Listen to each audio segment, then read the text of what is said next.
ఉపదేశకాండము 6వ అధ్యాయము 3వ వచనాన్ని ఒకసారి ధ్యానం చేసుకున్నాం. కాబట్టి ఇశ్రాయేలు, నీ పితరుల దేవుడైన యెహోవా నీతో చెప్పిన ప్రకారము పాలు తేనెలు ప్రవహించు దేశంలో మేలు కలిగి బహుగా అభివృద్ధి నొందినట్లు నీవు వాటిని విని అనుసరించి నడుచుకునవలెను. చాలండి, చదివిన వాక్యాన్ని మనం ధ్యానం చేసినట్లయితే దేవాది దేవుడు ఇశ్రాయేలీయులకు ఒక ఉన్నతమైన వాగ్దానాన్ని ఇక్కడ చేస్తూ ఉన్నారు.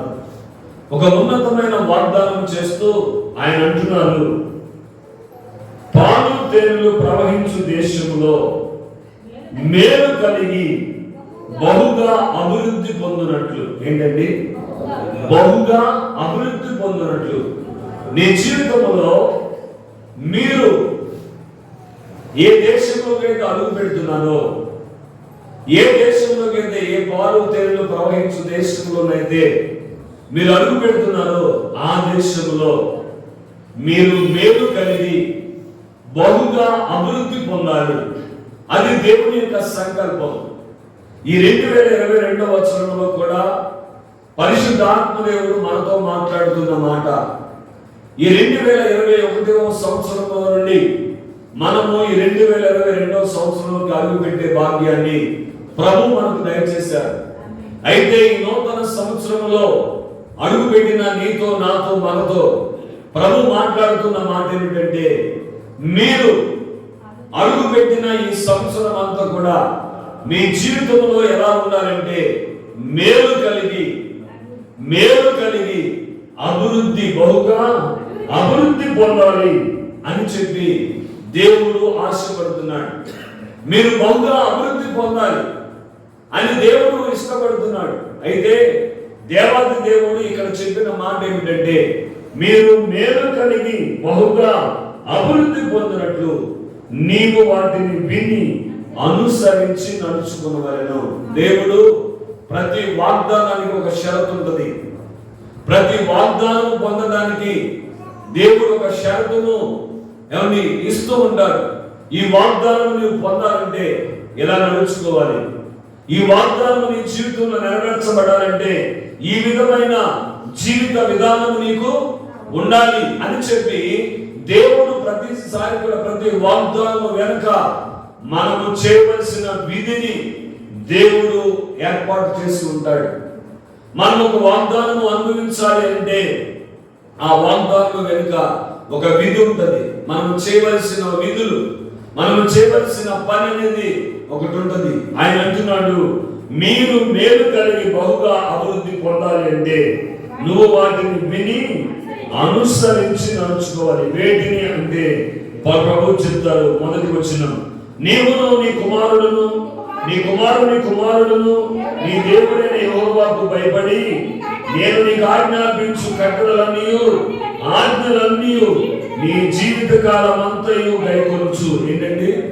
దేవుడిచ్చిన ఆజ్ఞలు, కట్టడలు, దేవుడిచ్చిన ధర్మశాస్త్రమును మనము అనుసరించి నడుచుకుంటే మన జీవితంలో ఈ రానున్న 2022వ సంవత్సరంలో, ఈ రానున్న 2022వ సంవత్సరం మనము ప్రవేశించిన 2022వ సంవత్సరంలో మనం ఏం చేస్తాం? బహుగా అభివృద్ధి పొందుతాం. బహుగా అభివృద్ధి, మేలు కలిగి బహుగా అభివృద్ధిని మనము చూస్తాము. ఎప్పుడంటే దేవుడు మనకిచ్చిన ఆ యొక్క ఆజ్ఞలను మనము గైకొనినప్పుడు, దేవుడు మనకిచ్చిన కట్టడలను అనుసరించి నడుచుకున్నప్పుడు, దేవుడు మనకిచ్చిన ఆజ్ఞలను కట్టడలను అనుసరించి నడుచుకున్నప్పుడు. చూడండి, 4వ వచనం కూడా, ఇశ్రాయేలు వినుము, మన దేవుడైన యెహోవా అద్వితీయుడగు యెహోవా నీ పూర్ణ హృదయముతోను, నీ పూర్ణ ఆత్మతోను, నీ పూర్ణ శక్తితోను నీ దేవుడైన యెహోవాను ప్రేమింపవలెను. మనము అభివృద్ధి పొందాలంటే, ఆశీర్వదించాలంటే మన పూర్ణ హృదయముతో, మన పూర్ణ ఆత్మతో, మన పూర్ణ శక్తితో మనము దేవునిని ప్రేమించే వారిగా ఉండాలి. దేవుని కట్టడలను అనుసరించే వారిగా ఉండాలి. రెండవదిగా దేవుని యొక్క ఆజ్ఞలను కట్టడలను అనుసరిస్తూ ఆయనను మన పూర్ణాత్మతో, పూర్ణ శక్తితో, పూర్ణ బలముతో ఆయనను ప్రేమించే వారిగా మన జీవితాల్లో ఉంటే మనము బహుగా అభివృద్ధి పొందుతాం, మనము బహుగా ఆశీర్వదించబడతాం, మనము బహుగా దీవించబడాలని పరిశుద్ధాత్మ దేవుడు ఇష్టపడుతున్నాడు.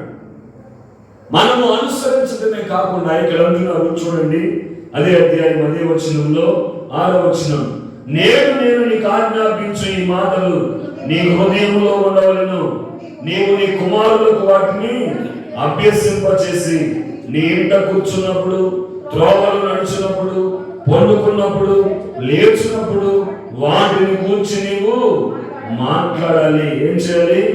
దేవుని మాటల గురించి మనం దేవుడు మనకి ఏ యొక్క ఆజ్ఞలు తెచ్చాడో, దేవుడు మనకి ఏ కట్టడలు తెచ్చాడో, దేవుడు మన జీవితాల్లో ఏ మేలులను మన జీవితాల్లో జరిగించాడో వాటన్నిటిని గురించి మన పిల్లలకు రాబో తరానికి వాటిని గురించి వివరించే వారిగా ఉండాలి.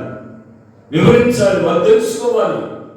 వారు తెలుసుకున్నప్పుడే దేవుని మహిమ బయలుపరచబడుతుంది.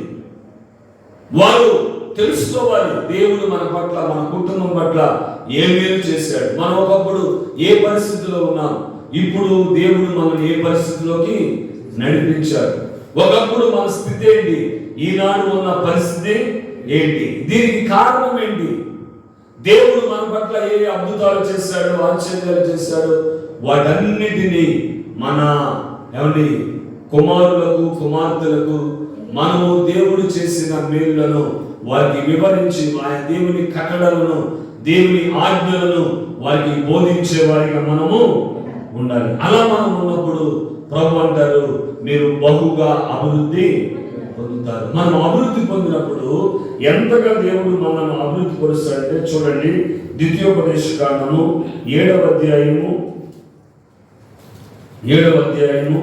12వ వచనం నుండి కొన్ని మాటలు చదువుతాం.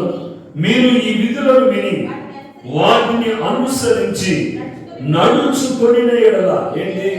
దేవుని విధులను విని, దేవుని కట్టడలను విని మీరు అనుసరించి నడుచుకొనిన ఎడల నీ దేవుడైన యెహోవా తాను నీ పితరులతో చేసిన నిబంధనను నెరవేర్చి నీకు కృప చూపును. దేవుడు స్తోత్రాలు చెప్తారు.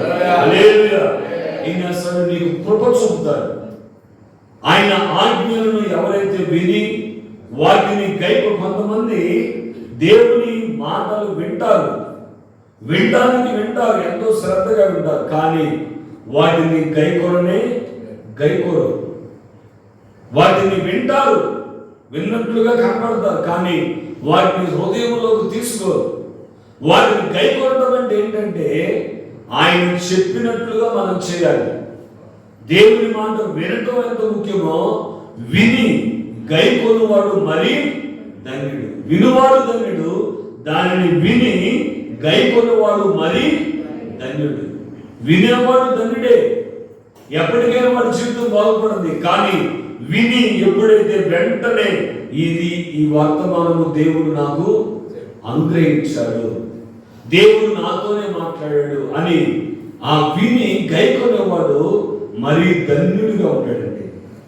మన జీవితాల్లో దేవుని మాటలు వింటాం, కానీ వాటిని గైకొను దాన్ని మన ఆచరణలోకి తీసుకురాలేము. మన జీవిత ఆ శైలిలోకి ఆ దేవుని మాటలు మనం తీసుకురాలేము. ఎలా జీవితం ఉందంటే అలాగే ఉండిపోతాం. ఒకప్పుడు ఎలా ఉన్నామో ఇప్పుడు అలాగే ఉంటాం. ఒకప్పుడు మన జీవితం ఏంటో ఇప్పుడు అదే విధంగా నడిచేస్తూ ఉంటాం. ఏం గ్రామంలో సాక్ష్యం ఉండదు, కుటుంబాల్లో సాక్ష్యం ఉండదు, రక్త సంబంధికుల్లో బంధుమిత్రుల్లో సాక్ష్యం ఏమాత్రం ఉండదు. సాక్ష్యాన్ని పోగొట్టుకుంటారు. దేవుని మాటలు వింటారు, ప్రతిరోజు వాక్యం వింటారు, ప్రతిరోజు దేవుని సన్నిధికి వెళతారు, కానీ విని దానిని గైకొనే వారిగా ఉండలేరు. కానీ మనం ఏం చేయాలంటే మన జీవితాల్లో అభివృద్ధిని మనం చూడాలంటే దేవుని మాటలు విని దానిని గైకొనే వారిగా మనము ఉండాలి. గైకోవాలి దానిని. దేవుని ఈరోజు నాతోనే మాట్లాడాడు అని మన హృదయంలో తీసుకోవాలండి. ఎప్పుడైతే దేవుని వాక్యాన్ని మన హృదయంలో తీసుకుని దాన్ని గైకోవడం మనం నేర్చుకుంటామో, మన జీవితాల్లోకి అన్వయించుకుని మన నడకలు వేయడం ప్రారంభిస్తామో, అప్పుడు మన జీవితం నీ గురించి మరొకరు సాక్ష్యం మరొకరు ఏమండి బ్యాడ్గా ఎన్నడూ మాట్లాడలేరు. ఎందుకంటే నువ్వు దేవుని వాక్యాన్ని విని గైకొంటే నీ జీవితం పరిపూర్ణంగా మారిపోద్ది. ఎందుకు జీవితాల్లో ఏమండి సాక్ష్యాలు దెబ్బతింటున్నాయండి? దేవుని వాక్యాన్ని వింటారు కానీ దానిని గైకొనే వారిగా ఉండలేకపోతున్నాం. అందుకని మన జీవితాల్లో అభివృద్ధి అనేది చూడలేకపోతున్నాం. ఇక్కడ ప్రభు అంటున్నారు, దేవాది దేవుడు అంటున్నారు, మీరు నా నిబంధన నెరవేర్చి నీకు కృపను చూపుతా, నా విధులను విని వాటిని అనుసరించి నడుచుకుని నీడలా నా నిబంధన నెరవేర్చి నీకు కృప చూపుదును. ఆయన నిన్ను ప్రేమించి ఆశీర్వదించి, ఇప్పుడు ఆయన నిన్ను ప్రేమించి ఆశీర్వదించి నిన్ను అభివృద్ధి చేసి నీకు ఇచ్చేదనని నీ పితరులతో ప్రమాణం చేసిన దేశంలో నీ గర్భఫలమును, నీ భూఫలమును, నీ సస్యమును, నీ ద్రాక్షారసమును, నీ నూనెను, నీ పశువుల మందలను, నీ గొర్రెల మందలను, నీ మేకల మందలను దీవించును. దేవునికి స్తోత్రాలు. ఎప్పుడైతే మనం దేవుని మాటకు విధేయులమై, ఎప్పుడైతే దేవుని మాటను మన హృదయంలో తీసుకుని దాని ప్రకారం నడుస్తూ, దాని ప్రకారం జీవిస్తూ, దేవుని మాటకు విధేయులమై ఆయన మాటను గైకొంటూ బ్రతుకుతూ ఉంటామో, అప్పుడు ప్రభు ఏం చేస్తాడంటే నిన్ను ప్రేమించి, దేవుడు నిన్ను ప్రేమించి ఆశీర్వదించి అభివృద్ధి చేస్తాడు. దేవుడు మనల్ని ప్రేమించి ఆశీర్వదించి అభివృద్ధి చేస్తాడు. అప్పుడు నీ గర్భఫలము ఆశీర్వదించబడుతుంది. నీ యొక్క సస్యమును ఆశీర్వదించబడుతుంది. నీ ద్రాక్షరసమును, నీ నూనెయు, నీ పశు మందలను, నీ గొర్రెల మందలను, మేకల మందలను ఆశీర్వదించబడును. నీలో మగవానికి కానీ ఆడదానికి గొడ్డుతనం అనేది ఉండదు. 14 వచ్చిన సమస్త జనము కంటే నీవు ఎక్కువగా ఆశీర్వదించబడదు. దేవుని స్తోత్రాలు. హల్లెలూయా, హల్లెలూయా. ఎప్పుడంటే మనము దేవుని మాటలు విని గైకొనినప్పుడు, ఆయన మాటలు మన హృదయంలో తలపోసుకుంటున్నప్పుడు, మరియా దేవుని మాటను విని ఆయన దూత చెప్పిన ప్రతి మాటను ఆయన హృదయంలో తలపోసుకుంటూ భద్రం చేసుకుందండి. అవునండి, భక్తుల యొక్క ప్రతి జీవితం ఆశీర్వదించబడిన ప్రతి వాణి బ్రతుకును మనం ఒకసారి వెలికి తీసి చూస్తే, ఒకరి జీవితాన్ని మనం వెలికి తీసి చూస్తే ఎలా ఇక్కడ ఆశీర్వదించబడ్డాడంటే అతడు దేవుని మాటను విన్నట్లుగా అవలంబించాడు, గైకొన్నాడు. జీవితంలో దేవుని మాటను వినటమే కాకుండా గైకొని జీవితంలో అనుభవించాడు. కాబట్టి అతడు ఆశీర్వదించబడ్డాడు. సమస్త జనము కంటే నువ్వు ఎక్కువగా దీవించబడతావు. ఎంత అభివృద్ధి అంటే సమస్త జనముల కంటే దేవుడు నిన్ను, నీ కుటుంబాన్ని అభివృద్ధి చేస్తున్నాడు. దేవుడు నిన్ను, నీ కుటుంబాన్ని ఆశీర్వదించబోతున్నాడు. ఎప్పుడంటే దేవుని మాటకు మనము విధేయులమై గైకొనినప్పుడు, ప్రభు మాట్లాడిన వెంటనే చిత్తము ప్రభువా నీ దాసుడను వేచి ఉన్నాను, సెలవివ్వండి.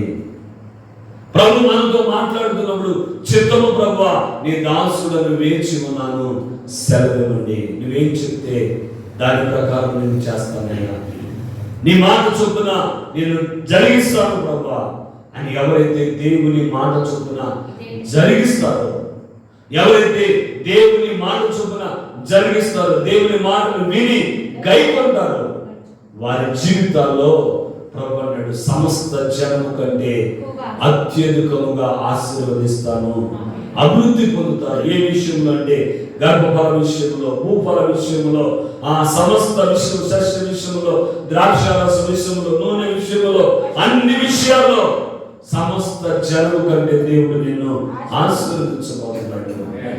ఆయన అభివృద్ధి పరుస్తాడు. ఎప్పుడు అంటే మనము దేవుని మాటను గైకొనినప్పుడు. చూడండి ఒకసారి ద్వితీయోపదేశకాండం 6వ అధ్యాయము 18 వచనం. ఆశీర్వదించబడిన మనము ఏం చేయాలంటే, దేవుడు మనల్ని అభివృద్ధి పరిచి ఆశీర్వదించబడినప్పుడు మనం ఏం చేయాలంటే 8వ అధ్యాయము 13వ వచనం చూడండి, 12వ వచనం నుండి, మంచి ఇల్లు కట్టించుకుని వాటిలో నివసింపగా నీ పశువులు, నీ గొర్రె మేకల వృద్ధి అయి నీకు వెండి బంగారములు విస్తరించి నీకు కలిగినంత వర్ధిల్లినప్పుడు నువ్వేం చేయాలో తెలుసా? దేవుడు నీవు విధేయుడివై ఆశీర్వదించి వర్ధన చేసి గొప్ప చేసి అన్ని విషయాల్లో నిన్ను అభివృద్ధి పరిచినప్పుడు నువ్వేం చేయాలో తెలిసి ఇక్కడ అంటున్నాడు. చదవండి. వర్ధిల్లినప్పుడు నీ మనస్సు మలించి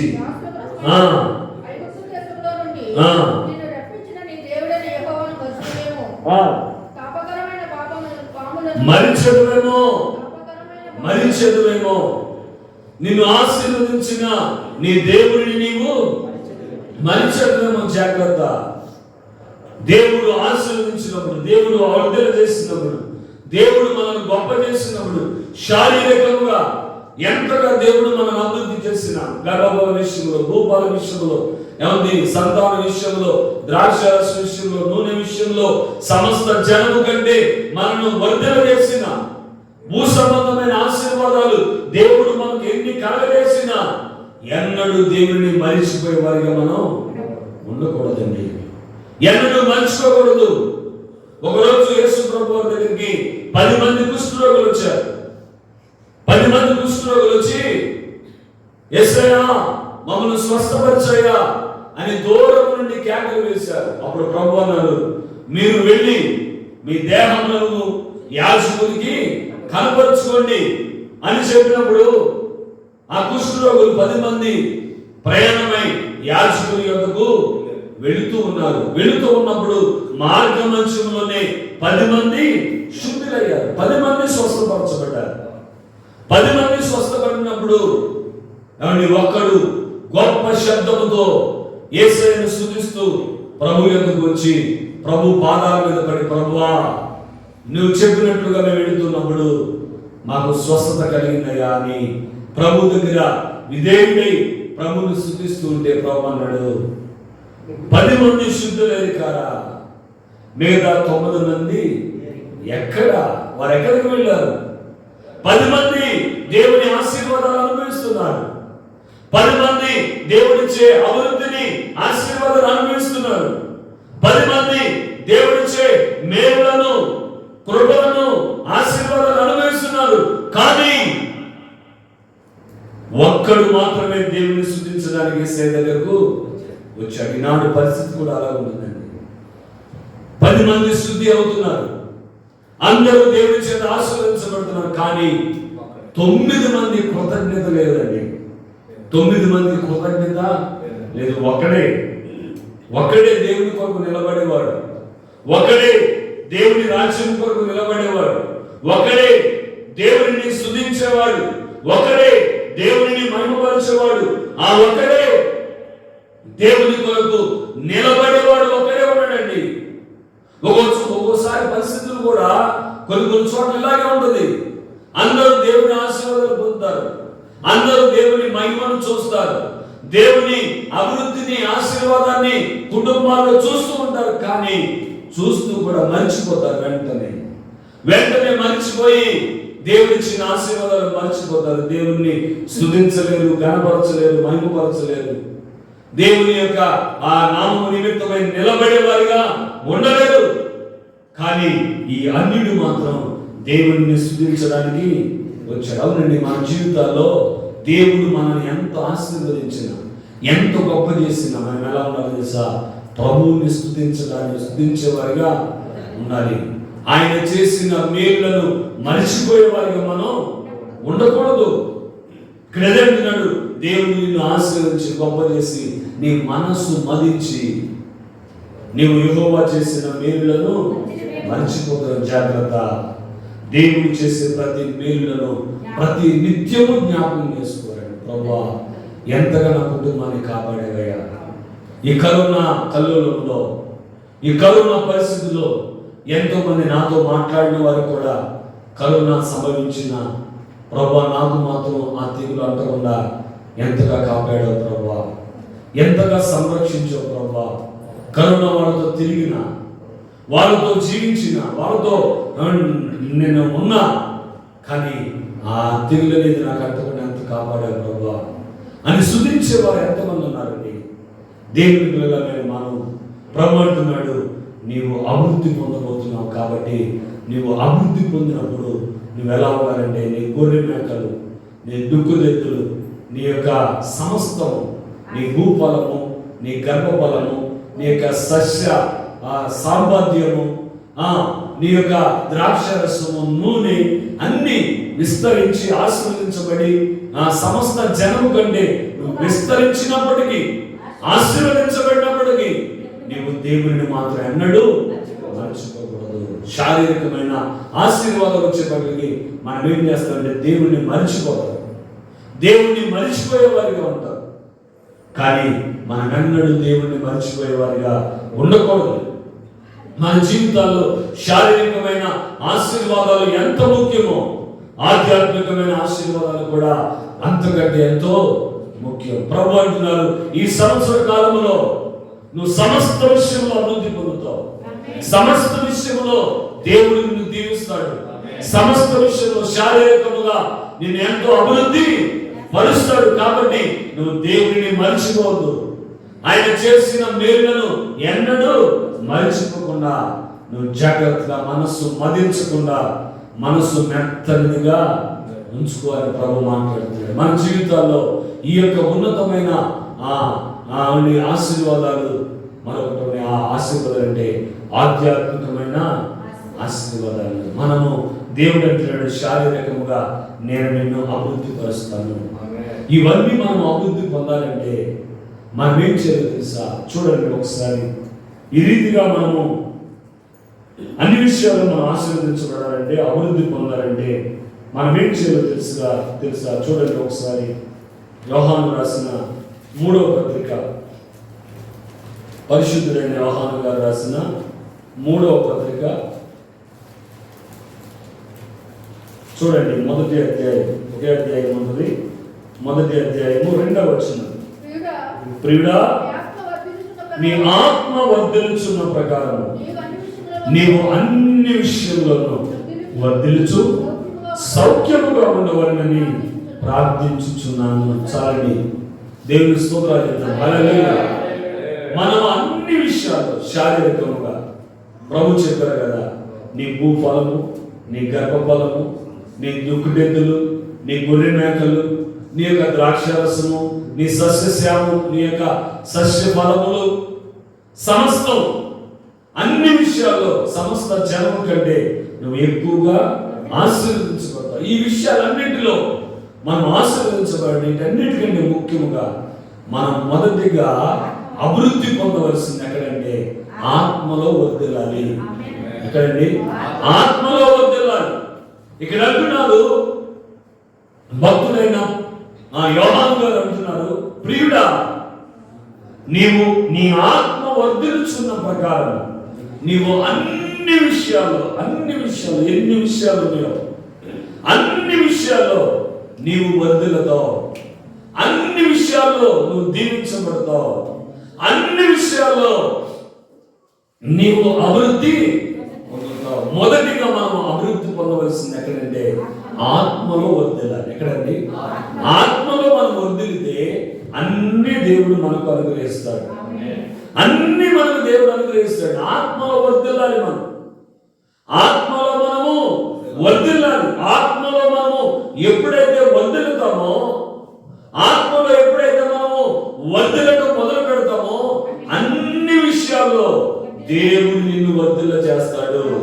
అన్ని విషయాల్లో దేవుడు వర్ధిల్ల చేస్తాడు. ప్రభు అంటారు, మొదట నా రాజ్యమును మీరు వెతకండి, ఇవన్నీ మీకు దొరుకును. మత్తయి సువార్తలో ప్రభువు అంటారు, మొదట నా రాజ్యమును నా నీతిని వెతకండి, అప్పుడు అన్ని మీకు దొరుకుతాయి. ఎన్ని? ఈ భూమి మీద మానవుడు కష్టపడేది దేనికోసం? ఆహారం కోసం, వస్త్రాల కోసం, ఈ దేహాన్ని పోషించుకోవడం కోసం, అన్నిటి కోసం మానవుడు కష్టపడుతూ ఉంటాడు. ప్రభు అంటారు, పైన వాయబడిన మాటలను చదివితే మనము ఏమండి, వస్త్రము కంటే ప్రాణము, ప్రాణము గొప్పది కదా, ఆహారం కంటే ప్రాణము గొప్పది కదా అని ప్రభు మాట్లాడుతూ ప్రభు చెప్తాడు, నీవు మొదట నా నీతిని, నా రాజ్యాన్ని నువ్వు వెతుకు, అప్పుడు నీకు వస్త్రాలు అనుగ్రహించబడతాయి, నీకు ఆహారం అనుగ్రహించబడుతుంది, నీకు సమస్త సాంపద్యము అనుగ్రహించబడుతుంది. మొదట నా నీతిని, నా రాజ్యాన్ని వెతకండి, నీవు ఆత్మలో వర్ధిల్లండి, ఆత్మలో నీ జీవితం వర్ధిల్లాలి. ఇప్పటి వరకు నువ్వు ఆత్మలో ఎంత వర్ధిల్లావో నాకు తెలియదు, కానీ ప్రభు అంటున్నాడు, ఈ 2022 సంవత్సరంలో నీ ఆత్మ వర్ధిల్లాలి, నువ్వు ఆత్మలో వర్ధిల్లాలి. ఆత్మలో వర్ధిల్లటం ఏంటంటే ఏమండి, ఆత్మలో వర్ధిల్లటం ఏంటంటే ఏమండి, మన కోసం మనం బ్రతకటమే కాక మనము అనేకుల కొరకు మొరపెట్టి ఆత్మ కలిగి ఉండటం, అనేకుల ఆత్మల కొరకు విజ్ఞాపన చేసే ఆత్మ కలిగి ఉండటం, అనేకులు నశించిపోతున్న ఆత్మల కొరకు ప్రార్థించే అనుభవం కలిగి ఉండటం, ఆత్మలో వర్ధిల్లాలి. ఆత్మలో మనం వర్ధిల్లితే అన్ని విషయాల్లో దేవుడు మనను వర్ధిల్ల చేస్తాడు. మరి నువ్వు ఆత్మలో వర్ధిల్లుతున్నావా? ప్రభు అంటున్నారు, ఆత్మలో మీరు వర్ధిల్లండి. మీరు ఆత్మలో వర్ధిల్లితే అన్ని విషయాల్లో నేను మిమ్మల్ని వర్ధిల్ల చేస్తాను. మనం ఆత్మలో వర్ధిల్లాలండి. ఆత్మలో వర్ధిల్లటం ఇష్టం ఉండదు మనకు, అన్నీ మనకు కావాలి. ఎలాగా? ప్రభు అంటున్నారు, నువ్వు ఆత్మలో వర్ధిల్లు, నువ్వు అన్ని విషయాల్లో వర్ధిల్లుతావు అంటున్నాడు. మనము ఏ అభివృద్ధిని పొందాలనుకుంటున్నామో మొట్టమొదటిగా మనము ఆత్మలో వర్ధిల్లాలి. ఆధ్యాత్మికమైన విషయాల్లో మనలో ఆ వర్ధిల్లటం మనము ప్రారంభించాలి, వృద్ధి అవ్వాలి. నువ్వు ఒక మొక్క వేసినప్పుడు ఆ మొక్కకు ప్రతిరోజు నీళ్లు పోస్తున్నాం అనుకో, అది ఏమవుతుంది? వృద్ధి చెందుతూ ఉన్నది. వృద్ధి చెంది అభివృద్ధి చెంది అది ఒక పరిపక్వంలోకి వస్తుంది. అలాగే మన ఆత్మ కూడా వర్ధిల్లాలి. ఆత్మ విషయాలు మనము వర్ధిల్లే వారిగా ఉంటే దేవుడు మనల్ని అన్ని విషయాల్లో వర్ధిల్ల చేస్తాడు. చూడండి ఒకసారి తెస్సలోనికీయులకు రాసిన పత్రిక, తెస్సలోనికీయులకు రాసిన 2వ పత్రిక 1వ అధ్యాయము 3వ వచనం, సహోదరులారా మేమెల్లప్పుడూ మిమ్మల్ని గూర్చి దేవునికి కృతజ్ఞతాస్తుతులు చెల్లించుటకు బద్ధులమే ఉన్నాము. ఇది యుక్తమే, ఎలాగనగా మీ విశ్వాసము బహుగా అభివృద్ధి పొందుచున్నది, మీ అందరిలో ప్రతి వాడును ఎదుటి వాని ఎడల చూపు ప్రేమ విస్తరించుచున్నది. దేవుని స్తోత్రాలు. హల్లెలూయా, హల్లెలూయా. ప్రభు అంటున్నారు, ఎంత మంచి మాట అండి. మనం ఆత్మలో వర్ధిల్లటం అంటే ఏంటంటే, ఆ వర్ధిల్లటం అంటే ఏంటంటే ఇక్కడ అంటున్నాడు, మీరు విశ్వాసములో బహుగా అభివృద్ధి పొందొచ్చు. విశ్వాసములో అభివృద్ధి పొందాలండి. విశ్వాసములో అభివృద్ధి పొందొచ్చు. మనం ఏం చేయాలంటే, ఎదుటి వారి యొక్క ప్రేమను విస్తరింపజేసే వారిగా ఉండాలి. ఎదుటి వారి యొక్క చూపు ప్రేమ మనలో విస్తరించాలి, అభివృద్ధి పొందాలి. ఎప్పటి వరకు నిన్ను గురించి నీవే ప్రేమించుకున్నావు. మనము మీరైనా నేనైనా మన సొంత శరీరాన్ని ప్రేమించినట్లుగా మనము ఎవరిని ప్రేమించలేము. మన సొంత శరీరాన్ని ప్రేమించినట్లుగా మనం ఎవరిని ప్రేమించలేరు. కానీ ఇక్కడ ప్రభు అన్నారు, మిమ్ములను మీరు ప్రేమించుకున్నట్టు కాకుండా ఎదుటి వారి ఎడల మీరు చూపు ప్రేమ విస్తరించాలి. ఎదుటి వారి ఎడల చూపే ప్రేమ విస్తరించాలి. ఎదుటి వారి ఎడల చూపే ప్రేమ విస్తరించాలి. ప్రేమలో అభివృద్ధి పొందాలి, విశ్వాసంలో అభివృద్ధి పొందాలి, ప్రేమలో అభివృద్ధి పొందాలి. దేవుడండి ప్రేమలో ఎదుటి వారిని ప్రేమించే విషయంలో, ఎదుటి వారి ఎడల చూపే ప్రేమ విషయంలో మన జీవితాలు అభివృద్ధి పొందాలి. పొందినప్పుడు మనము దేవుని అన్ని విషయాల్లో అభివృద్ధి పొందుతాం, వర్ధిల్లుతాం. మన జీవితాల్లో దేవుని పిల్లలమైన మనం ఎలా ఉండాలంటే ప్రేమలో అభివృద్ధి పొందాలండి, విస్తరించాలి.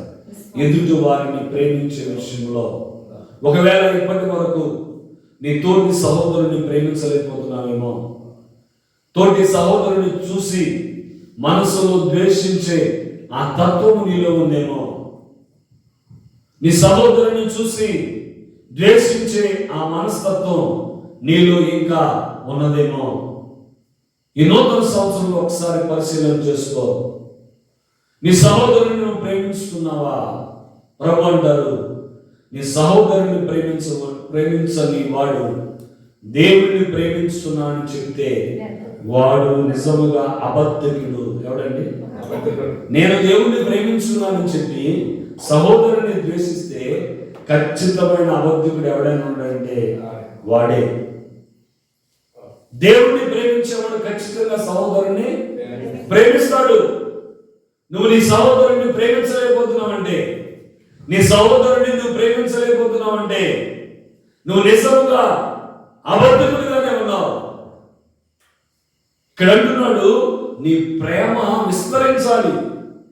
ఎప్పటికే ప్రేమిస్తున్నావు అనుకో, ఆ ప్రేమ ఏమో అంటే విస్తరించాలి, అభివృద్ధి పొందాలి, విశ్వాసంలో అభివృద్ధి పొందాలి. దేవుడు నా పట్ల ఈ కార్యం చేస్తాడు, దేవుడు నా పట్ల ఈ సంవత్సరం అద్భుతం చేస్తాడు, దేవుడు ఆశ్చర్య కార్యము చేస్తానని వాగ్దానం చేశాడు. కాబట్టి వాగ్దానం చేసిన దేవుడు నమ్మదగిన దేవుడు అని ఆయన ఇచ్చిన వాగ్దానం పట్ల మనం విశ్వసించే విషయంలో అభివృద్ధి పొందాలి, విశ్వాసంలో అభివృద్ధి పొందాలి, ప్రేమించే విషయంలో అభివృద్ధి పొందాలి. అప్పుడు మనము అన్ని విషయంలో అభివృద్ధి పొందుతాం. అన్ని విషయాల్లో అభివృద్ధి పొందాలంటే ఒకటి, మనం విశ్వాసంలో అభివృద్ధి పొందాలి, ప్రేమలో అభివృద్ధి పొందాలంటే నీ తోటి వారిని ప్రేమించే విషయంలో అభివృద్ధి కలగాలి. ఒకప్పుడు ప్రేమించలేని మనస్తత్వం ఏమంది. ఒకప్పుడు దేవుడిని ఎరగక ముందు వాళ్ళని దూషించి, వీళ్ళని దూషించి, ఇంటి ముందు దూషించి, ఇంటి వెనక దూషించి అందరినీ శత్రువులుగా మార్చుకున్నారు. ఈ నూతన సంవత్సరంలోనైనా అందరితో స్నేహం చేస్తావా? అందరినీ ప్రేమిస్తావా? ఒకవేళ ఎవరైనా సమాధానం ఉంటే వారి దగ్గరికి వెళ్ళి సమాధానం పడతావా? నిన్ను తగ్గించుకుంటావా? మాట్లాడిన వాడితో వెళ్ళి మాట్లాడిన సమాధానం పడతావా? అది మన వల్ల కాదండి. మన ప్రేమ విస్తరించదు. మనం ఎంతవరకు ప్రేమిస్తున్నామో తెలుసా? మనలను ప్రేమించే వారిని మాత్రమే మనం ప్రేమించగలుగుతున్నాం. మన ప్రేమ విస్తరించట్లేదు. మనం ఎలా ఉన్నామంటే మనలను ప్రేమించే వారిని మాత్రమే మనము అన్ని జనులు కూడా అలాగే ప్రేమిస్తున్నారు, అన్ని జనులు అలాగే ప్రేమిస్తున్నారు. మరి నీకు అన్ని జనులకి ఏంటి సంబంధం? అన్ని జనులు వాడిని భోజనాన్ని పిలుస్తామండి, ఖచ్చితంగా భోజనాన్ని పిలుస్తారు. పిలవడండి. రొట్టె పెట్టినోడికి అట్టు పెట్టినోడికి అట్టున్నారా? అన్ని జనులు పెడుతున్నారు. భోజనాన్ని పిలుస్తున్నాడు, మళ్ళా భోజనాన్ని పిలవడం అనేది అది సాంప్రదాయం. అన్ని జనులు చేస్తున్నారు. కాబట్టి దేవుడిని ఎరగని వారు చేస్తున్నావు. మరి నువ్వు కూడా అలాగే చేస్తున్నావుగా. నిన్ను పిలిచిన వాడినే పిలుస్తావు, మీతో మాట్లాడిన వాడినే మాట్లాడుతావు, మిమ్మల్ని పిలిచిన వాడినే నువ్వు పిలుస్తావు, మీతో మాట్లాడిన వాడినే మాట్లాడుతావు, నిన్ను ప్రేమించిన వాడినే మనం ప్రేమిస్తావు. ఇది అన్ని జనులు కూడా జరిగిస్తున్నారు కదండి. ఇక మన ప్రేమ ఎక్కడ వరకు విస్తరిస్తుంది? ప్రభు అంటున్నారు, మీరు ప్రేమలో అభివృద్ధి పొందేవారిగా, విస్తరించేవారిగా ఉండాలి. ఈ నూతన సంవత్సరంలో మీ ప్రేమ విస్తరించాలి, అభివృద్ధి పొందాలి. మీ ప్రేమ అభివృద్ధి పొందాలి. మీ ప్రేమ అభివృద్ధి పొందితే, మీ విశ్వాసం అభివృద్ధి పొందితే మీరు అన్ని విషయాల్లో అభివృద్ధి పొందుతారు. మీరు అన్ని విషయాల్లో దీవించబడతారు. మీరు అన్ని విషయాల్లో ఎవరిని సమస్త జనము కంటే దేవుడు మిమ్మలను తలలుగా మారుస్తాడు. మన ప్రేమ విస్తరించాలండి. ప్రేమ విస్తరించాలి. ఆ ప్రేమ విస్తరించాలి అని మనం ప్రతి నిత్యము ప్రార్థన చేసుకోవాలి. ప్రభువా, నా శత్రువుని ప్రేమించలేకపోతున్నానయ్యా, నన్ను హింసించే వారి కొరకు నేను ప్రార్థించలేకపోతున్నానయ్యా, నాలో ప్రేమ విస్తరించలేదు ప్రభువా. ఈ నూతన సంవత్సరంలో నా ప్రేమలో విస్తరణ కలగాలి, నా ప్రేమ అభివృద్ధి పొందాలి అని దేవుని సన్నిధిలో మొరపెట్టండి. నీ ప్రేమ అభివృద్ధి పొందాలి, విస్తరించాలి. ప్రేమ విస్తరించాలండి, విస్తరించాలి. ప్రేమ విస్తరించాలి. నీ శత్రువును సైతము ప్రేమించేవాడిగా ఉండాలి. ప్రభు చెప్పారు అండి, యేసు ప్రభు ఏం చెప్పారు? నిన్ను నీ శత్రువుని సైతం ప్రేమించు, నిన్ను కుడి చెంప కొట్టిన వాడికి ఎడమ చెంప చూపించు అని ప్రభు చెప్పారు. చెప్పలేదా? మరి ఎందుకు మన జీవితాల్లో ప్రేమ విస్తరించట్లేదు? దేవుని పిల్లలమైన మనం ప్రేమ విస్తరించడానికి మనం ఆయుక్తపరచుకోవాలి. ప్రేమలో అభివృద్ధి పొందాలి. అంతేకాకుండా చూడండి ఒకసారి మొదటి దశలోకి రాసిన పత్రిక 4వ అధ్యాయం 2వ వచనం చూడండి.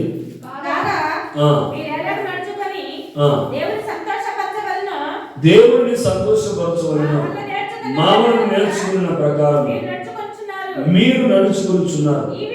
ఈ విషయంలో మీరు అంతకొంతకు అభివృద్ధి నొందవలనని మిమ్మల్ని వేడుకుని ప్రభువు అయిన యేసునందు హెచ్చరించుచున్నాను. ఇక్కడ తెస్సలోనికకు లేఖ రాస్తూ పౌలు గారు అంటున్నారు, మీరు దేవుని సంతోషపరచవలనను మా వలన మీరు నేర్చుకున్నారు కదా. దేవుడిని సంతోషపరిచే విషయంలో మీరు అభివృద్ధి పొందాలి. ఏమవ్వాలి?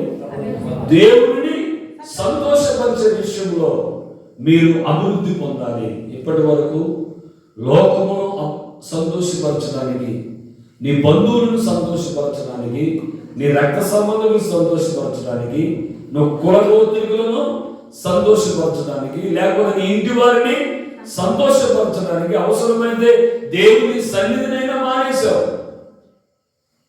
దేవుని సన్నిధినైనా నువ్వు సమయాన్ని ఇవ్వలా, దేవుని సన్నిధికైనా దూరమయ్యావు. కానీ ప్రభు అంటున్నాడు, ఈ నూతన సంవత్సరంలో దేవుడిని సంతోషపరిచే విషయంలో అభివృద్ధి చెందండి. దేవుడిని సంతోషపరిచే విషయంలో అభివృద్ధి కలగాలి. దేవుడు మన కొరకు, ఇదిగో ఈ ప్రాంతానికి నేను వెళుతున్నా, నా దేవుడు నన్ను బట్టి సంతోషిస్తాడా? ఇక్కడ నేను నిలబడితే నా దేవుడు సంతోషపడతాడా అని ప్రతి నిత్యము మనం పరిశీలన చేసుకోవాలి. ఎక్కడ పడితే అక్కడ నిలబడి, ఎక్కడ పడితే అక్కడ వెళ్ళి, ఎక్కడ పడితే అక్కడ కూర్చుని కాలక్షేపం చేయకూడదు. దేవుడు మనం ఉన్న ప్రాంతం దేవుడిని సంతోషపరిచే ఆ స్థలమేనా? త్రాగుబోతులతో ఎందుకు కూర్చుంటున్నావు? జోగలతో ఎందుకు కూర్చుంటున్నావు? అపవిత్రమైన క్రియలు చేసే వారితో ఎందుకు సోది మాట్లాడుతున్నావు? దేవుడిని సంతోషపరిచే విషయంలో నువ్వు అభివృద్ధి చెందావా? మన జీవితాల్లో దేవుడిని సంతోషపరిచే విషయాల్లో మనము అభివృద్ధి చెందాలి. ఎప్పటి వరకే ఒకవేళ దేవుడిని సంతోషపరిచే విషయాలను నేర్చుకున్నట్లయితే, నువ్వు ఇచ్చే అర్పణ ద్వారా దేవుణ్ణి ఎప్పటి వరకు సంతోషపరిచినట్లయితే, నువ్వు చేసే ప్రార్థన ద్వారా ఎప్పటికే దేవుని సంతోషపరచగలిగినట్లయితే, ఇంకా దానికంటే నువ్వేం చేయండి? అభివృద్ధి పొందాలి. అభివృద్ధి పొందాలండి. భూమి అంతా కూడా జల ప్రళయముతో దేవుడు జల ప్రళయంతో నిర్మూలన చేసినప్పుడు నోవాహు తన కుమారులు కలిసి దేవునికి ఒక బలిపీఠము కట్టి ఇంపైన సువాసనను ఆఘ్రానించే విధముగా, దేవునికి ఇంపైన సువాసన దేవుడు ఆఘ్రానించే విధముగా దేవునికి ఎవరిని బలి అర్పణ చేసినప్పుడు దేవుడు ఇంపైన సువాసన ఆఘ్రానించి సంతోషించాడంట. నోవాహు అర్పించిన ఆ బలి ద్వారా సంతోషించి నోవాహుతో నిబంధన చేశాడు. నోవాహుతో ఒక నిబంధన చేశాడు. ఇదిగో మరలా నేను భూమిని నీటి ద్వారా శపించను, మరలా ఎలాంటి జలప్రలయం భూమి మీదకు రాదు, ఇదిగో నా ధనస్సును భూమి మీద నేను ఆ ఆకాశంలో నేను నిలుపుతున్నాను అని చెప్పి ఒక ధనస్సును నియమించి ఒక నిబంధన గుర్తుగా దేవుడు చేశాడండి. కారణం ఏంటంటే నోవాహు దేవుడిని సంతోషపరిచాడు. తన యొక్క అర్పణ ద్వారా దేవుడిని సంతోషపరిచాడు. నీ అర్పణ ద్వారా ఎప్పుడైనా దేవుడు సంతోషపడ్డా? ఎప్పుడైనా దేవుడు నీ అర్పణ ద్వారా సంతోషపడ్డా? నీవు అర్పించిన అర్పణ ద్వారా ఎప్పుడైనా దేవుడు సంతోషపడ్డా? ఎప్పుడు కయ్యూని అర్పణ అర్పిస్తూ ఉంటావు. హేబేలు అర్పణ ఎన్నడూ నీవు అర్పించలేవు, నీకు రాదు. దేవుడిని సంతోషపరచలేవు. ఎప్పటి వరకు 2022 సంవత్సరం వరకు దేవుని విషయంలో, దేవుని సంతోషపరిచే విషయంలో అసలు జీరో అయిపోయావేమో. ఈ రోజైనా దేవుడిని సంతోషపరిచే విషయంలో అభివృద్ధి చెందు. నేను నా ద్వారా దేవుని సంతోషపరచబడాలి. నేను చేసే యాక్టివిటీ ద్వారా, నేను చేసే ఆ పనుల ద్వారా నా దేవుడు సంతోషపడతాడు. నేను అర్పించే అర్పణ ద్వారా దేవుడు సంతోషపడాలి. నేను చేసే ప్రార్థన ద్వారా నా దేవుడు సంతోషపడాలి. నేను అర్పించే బలి అర్పణ ద్వారా దేవుడిని సంతోషపరచాలి. మన మనుషుల్ని సంతోషపరచడానికి కాదండి, మన మనుషుల్ని సంతోషపరచడానికి కాదు, దేవుడిని సంతోషపరచాలి. హేబేలు అర్పణ దేవుడిని సంతోషపరిచింది. కయ్యూని అర్పణ దేవుడిని సంతోషపరచలేకపోయింది. దేవుడు చెప్పినట్లుగా మనం చేయగలిగితే, దేవుని చిత్త ప్రకారము మనం అడుగులు వేయగలిగితే, ప్రభు అన్నారు ఈ నూతన సంవత్సరంలో నువ్వు అభివృద్ధి పొందాలి. ఏ విషయంలో అంటే దేవుని సంతోషపరిచే విషయంలో అభివృద్ధి పొందాలి. ఒకరోజు దేవాది దేవుడు అబ్రహాము ఇంటికి వచ్చారు. తండ్రి, కుమార, పరిశుద్ధాత్మ ముగ్గురు త్రియేక దేవుడు అబ్రహాము ఇంటికి వచ్చారు. వచ్చి ఆమె దూరం నిలబడ్డాడు. అబ్రహాము మహా దుఃఖంతో ఉన్నాడు. అబ్రహాము కుటుంబంలో సంతోషం లేదు. అబ్రహాము కుటుంబంలో ఒక కొదువు ఉంది. అబ్రహాము కుటుంబంలో కొదువు ఉంది. ఒక నిరాశగా ఆ ద్వారం యొద్ద, ఆ గుడారపు ద్వారం యొద్ద కూర్చుని అలా చూస్తూ ఉన్నాడు. మధ్యాహ్నం వేళ యెహోవా అతనికి కనబడాడు. అతడు తేరి చూడగా అతనికి ముగ్గురు కనబడ్డారు. ముందు ఎవరు కనబడ్డారు? యెహోవా అతనికి కనబడ్డాడు. అతడు కనులు విప్పి చూసినప్పుడు అతనికి ముగ్గురు కనబడ్డారు. అవునండి, తండ్రి, కుమార, పరిశుద్ధాత్మలు త్రియేక దేవుడు. ఆయన ఎవరు వేరు చేయడానికి వీలు? అబ్రహాము చూసినప్పుడు అతడికి తండ్రి యెహోవా కనబడ్డాడు. అతడు కనులెత్తి చూడగా ముగ్గురు మనుషులు అతనికి కనబడ్డాడు. గౌరవా పరిగెత్తి వెళ్ళాడు, సాష్టాంగపడ్డాడు, పాదములు మట్టుకు వంగిపోయి, దేవా నీ దాసుని దారిపోవద్దు, కొంచెము నీళ్ళు తెస్తాను, కాళ్ళు కడుక్కోండి, కొంచెము ఆలస్యం తీర్చుకొని, కొంచెం ఆహారం తెస్తాను, కొంచెం ప్రాణము తెప్పరిల్లండి అని చెప్పి గబగబా గుడారంలో ఉన్న శాల ఎత్తు పరిగెత్తి శాలను అంటున్నాడు. చూడండి ఒకసారి ఆదికాండము 18వ అధ్యాయం చూడండి.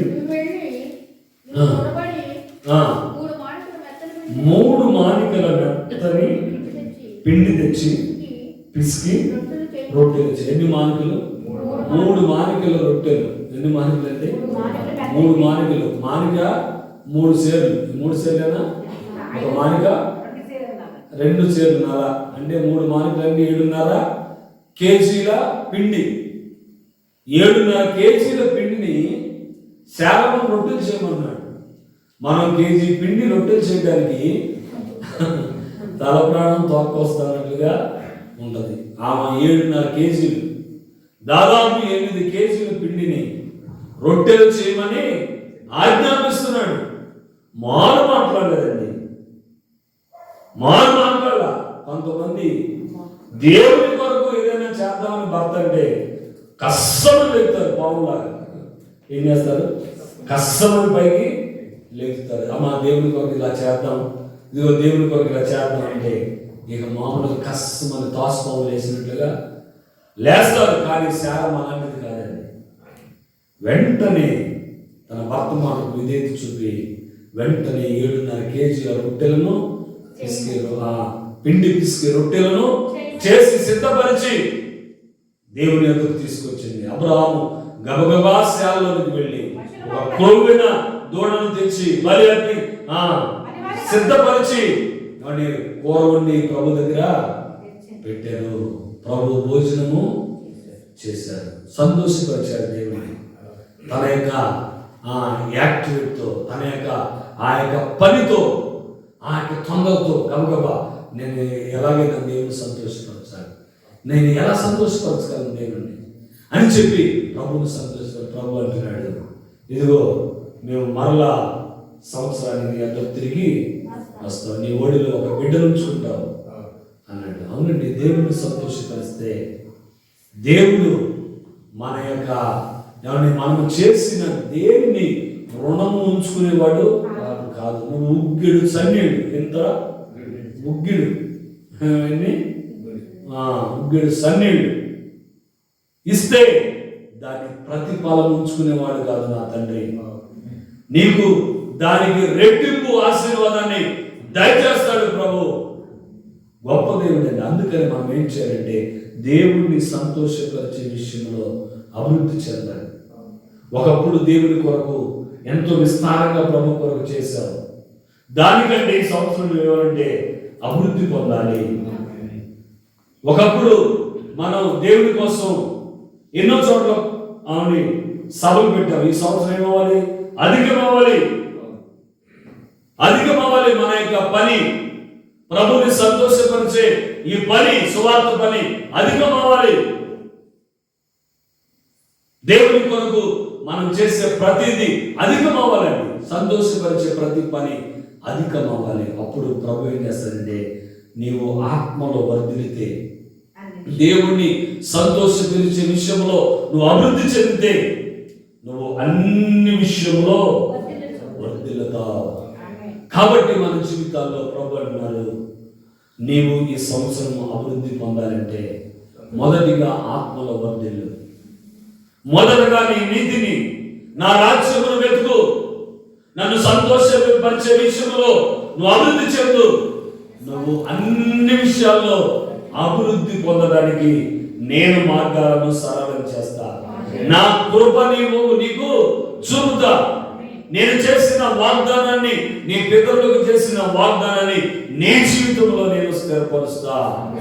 ఎప్పుడు అంటే మనము ఆత్మలో వర్ధిల్లినప్పుడు. ఏమండి, విశ్వాసంలో వృద్ధి చెందాలి. ప్రేమించే విషయంలో మనం ప్రేమ అభివృద్ధి పొందాలి. ఏమండి, దేవుడిని సంతోషపరిచే విషయంలో మనం అభివృద్ధి పొందాలి. మనం దేవుడిని ఎలా నేను నా దేవుడిని సంతోషపరచాలి. ఏమండి, మన బైబిల్ గ్రంథంలో దావీదును చూస్తే, దావీదు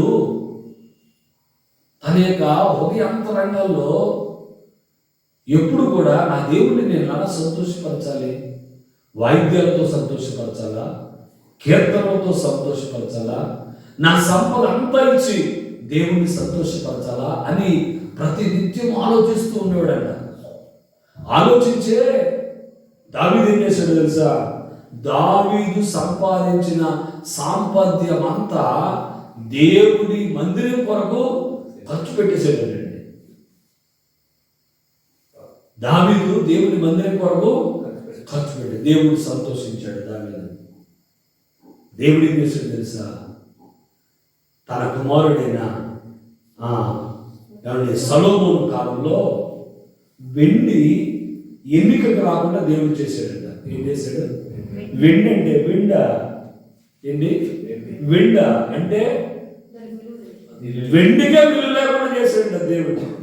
అంతగా సొలొమోను దేవుడు విస్తరింపజేసే ఆశీర్వాదాన్ని దేవుడు ఇచ్చాడంటే, దేవుడు ఎన్నడూ అన్యాయస్తుడు కాదు.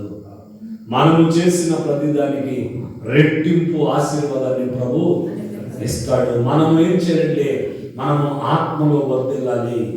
అప్పుడు అన్ని విషయాల్లో వర్ధిల్లుతాడు. భూఫలం వర్ధిల్లుతుంది. నీ యొక్క కుటెద్దులుగా వర్ధిల్లుతాయి. చూడండి, ఆఖరిగా మాట చదువుకున్నాం. ద్వితీయోపదేశకాండం 8వ అధ్యాయం చదవండి ఒకసారి. 13వ వచనం. ఆయనను ప్రేమించి ఆశీర్వదించి అభివృద్ధి చేసి నీకిచ్చేదనని నీ పితరులతో ప్రమాణము చేసిన దేశములో నీ గర్భఫలమును, నీ భూఫలమును, నీ సస్యమును, నీ ద్రాక్షరసమును, నీ నూనెను, నీ పశువులను మందలను, నీ గొర్రెల మందలను, మేకల మందలను దీవించును. సమస్త జనము కంటే ఎక్కువగా నీవు ఆశీర్వదించబడదు. నీలో మగవాడికి గాని ఆడదానికి గాని గుడ్డితనము ఉండదు. నీ పశువులలో నేను ఉండదు. యెహోవా నీ యొద్ద నుండి సర్వ రోగములను తొలగించి, చూడండి ఎంత ఆశీర్వాదం, అభివృద్ధి దేవుడు నీ కలగ చేయాలని ఇష్టపడుతున్నాడు. ఈ సంవత్సరం ఈ అభివృద్ధి నీవు పొందాలంటే మనం చేయవలసిన పని మొదటిగా ఆత్మలో వర్ధిల్లాలి. ఆత్మలో వర్ధిల్లడం అంటే ఏంటి? విశ్వాసంలో వర్ధిల్లాలి, ప్రేమించే విషయంలో వర్ధిల్లాలి, దేవుడిని సంతోషపరిచే విషయంలో మనము వర్ధిల్లినప్పుడు దేవుడు ఈ ఆశీర్వాదాలన్నీ మనకు అనుగ్రహిస్తాడు. అట్టి కృప పరిశుద్ధాత్ముడు మనందరికీ దయచేయును గాక. ఆమేన్. అందరూ కూడా మోకరించండి, ప్రార్థన చేసుకుందాం. అందరూ